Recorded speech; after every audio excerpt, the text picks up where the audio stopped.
Hey, Blair Bates here from Building Renovation LLC. Today we're going to talk about the basics of a simple thing such as mixing your mortar for tuck pointing or bricklaying on a historic structure. This is a series of 4. This is series 1. We'll call it addition. The next one is subtraction, how to do it with a drill mortar. The division, well, now I guess we go to multiplication then, how to use a concrete mixer. And then division would be how to use a regular mortar mixer. And again, the basics is what we start with to understand it. We can't do division properly if we don't understand addition. So today is the basics. We're going to mix a simple historic mortar. This is a straight line mortar that's going to be used on this building that was built in about 1910. Here in the Kalamazoo area, we did not start adding any Portland cement or any pozzolan in the least bit until about 1910. Studying the mortar on this building, which is here, it's very much so a lime mortar. Unfortunately, a lot of people will tell us that, oh boy, that's a really crappy mortar. Can't we make it better? This building has been somewhat abused. There are no caulk joints in it. Been here for, what, 113 years now? And it's doing just fine. So why would we want to improve on something that we can stand behind for 100 years plus? Why would we put something in this wall that would be different than that we can say it's better, but why can't we use what we know has worked? So today we're going to mix up some mortar. Examining this mortar, it's a relatively fine sand, what we would nowadays call a mason sand. Little to the coarser edge, but it meets the ASTM specifications for mortar. A lot of masons want to use a super fine sand because it's like butter. It's great, but that makes it easy on the mason, not on the building. So we're matching the mortar that's here. The mortar is white. If we had to add Portland cement to it, we would be adding white Portland cement, not gray. But in this case, we don't need to. It's all going to be interior work of these two wides of masonry behind me, not the third one on the outside. We're approaching fall, so we're not worried about it. If we did the outside approaching fall, we'd probably make a type K. So today we're making a true type L mortar. An L mortar, if we've got the proper graded sand, is 3 parts sand to 1 part binder. So my sand, mason sand, semi-coarse, is 3 parts.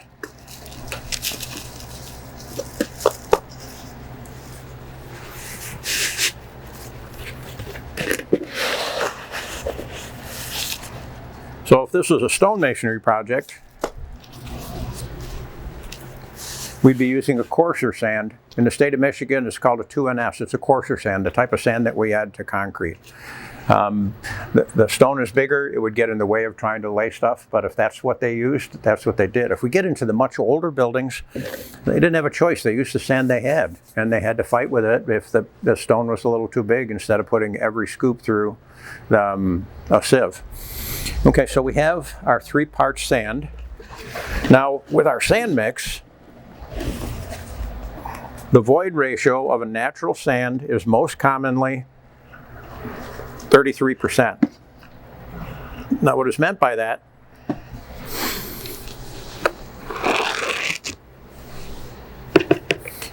is 33% is air voids here.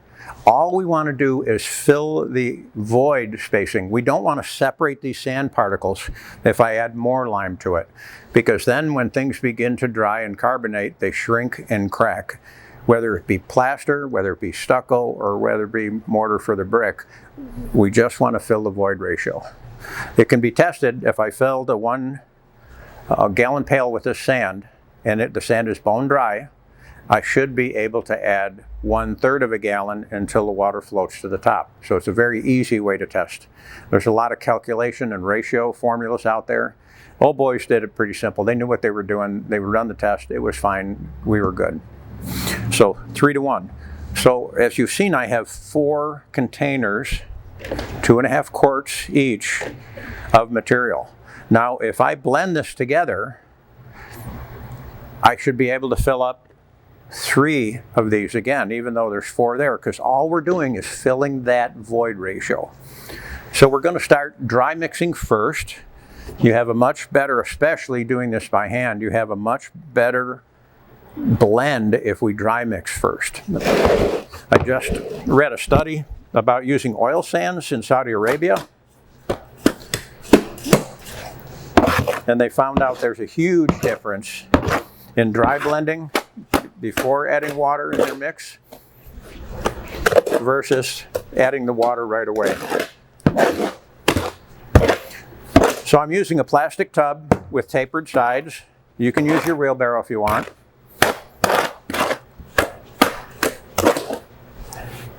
And this is called a mud hoe. You can get them short-handled, long-handled, any handle you want. Most of the cheaper ones you can buy, the corners are not rounded. The problem is we start scraping into the plastic or the paint on our metal wheelbarrow, and now you're getting the plastic and the paint in your mix, and you're destroying your tub. Okay, so now I've dry blended pretty well. And now I'll add my water. So what kind of water? I'd like to tell you just about anything you want, because lime is a sanitary medium. It's very high pH. And it'll kill just about anything we've got that's possibly in our water as contaminants. So what I do is I add the water to the front of the tray, and then I slightly pull small amounts of my blended sand and lime into this mix. And then I pull a little bit more into the mix.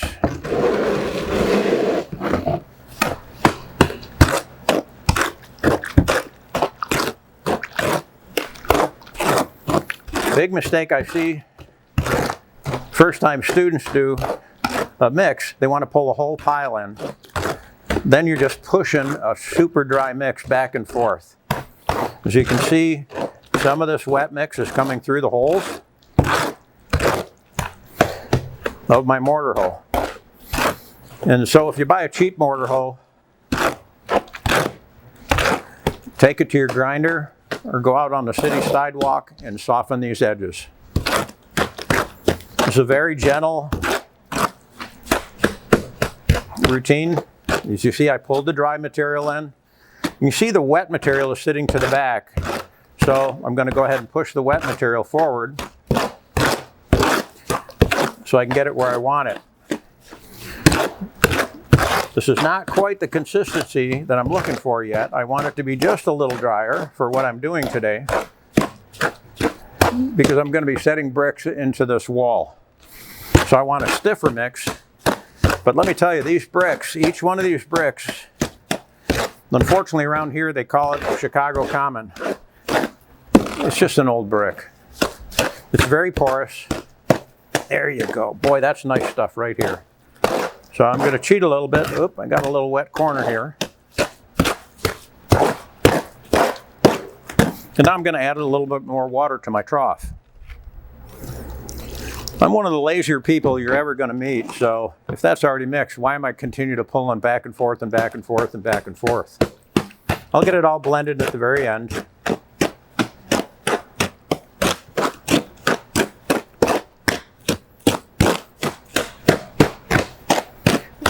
And I'm looking for chunks. Now, that this is a straight lime mix, this lime is Mason's lime, not agricultural lime. You go ahead and go to the store and you ask for lime. Oh, they'll give you a bag of lime, but you need Mason's lime. Mason's lime is limestone or calcium carbonate materials. So limestone, marble, seashells that have been burned at about 1800 degrees Fahrenheit. And all of the carbon atoms in the fire have been burned off. So if I have, let's say, 10 pounds of seashells or 10 pounds of limestone, marble, calcium carbonate, when it comes out of the fire and cools off, it's going to be a very unstable material, and it's going to weigh 5 pounds. We burned all the carbon atoms off. Now, if you look at your element charts, there's no such thing as an unstable material on that chart. Yeah, there isn't. And what we have, by driving the carbon atoms off, it's a very unstable material. So if we take that 10-pound pile of material and set it out in the air, it's going to slowly absorb the carbon atoms and become a 10-pound pile all over again. If we don't let it, so let's say we mix this whole batch up, and this is our burnt lime powder. We put it in a 5-gallon pail, and we don't let the air get to it.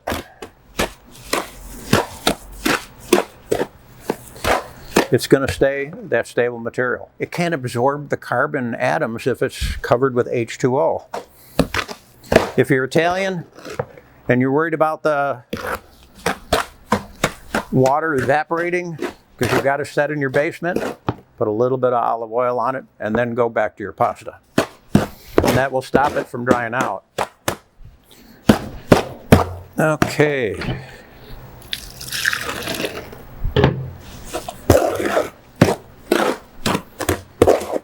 So I'm down at the end of the batch now. And I haven't done a count, but as you can see, I'm not pulling it back and forth and expecting it to be all mixed. By the way, I'm wearing safety glasses today, and I will rinse my hands off with the vinegar mixture because I'm not wearing gloves, because the pH of this material here is 12, and since my skin is 7, it has to burn my skin until it neutralizes itself. I get it in my eye, burning that eyeball until it neutralizes is just not a good idea. Well, doggone it. I've been busy talking to you about history and mortar and everything else, and I'll be damned if I didn't just screw this up. It's way too wet. I can't lay brick in this today. I can't tuck point with this today. I guess I could put a fan on it and wait till the moisture leaves it, but then I'm going to start carbonating the material. I can set some bricks in it and suck the moisture out of it, or I can add more dry material. The biggest mistake I see out in the field, if they mix it too wet, they add lime to it, because lime is going to suck it out. The sand really doesn't do much other than get coated with the moisture. So what they'll do, okay, we'll dry it up. Okay, I just lost that 3-to-1 ratio here. 1, 2, 3. And I better be using dry sand. If I'm using soaking wet sand, I'm probably adding more slump or wetness to this. So, parts is parts. If you've got a bigger job site or mortar that you're mixing, I hope somebody's counting here.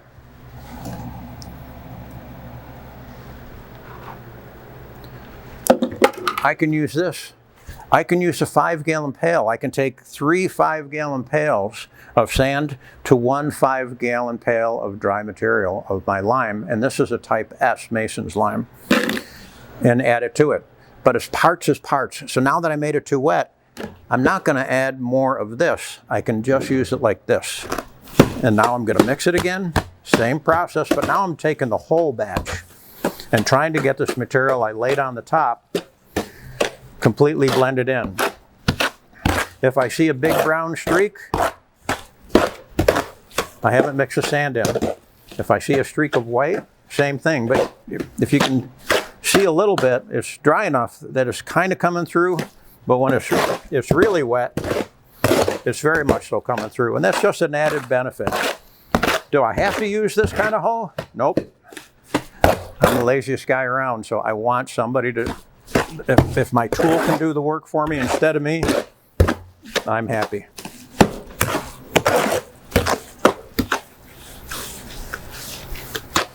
And there you have it.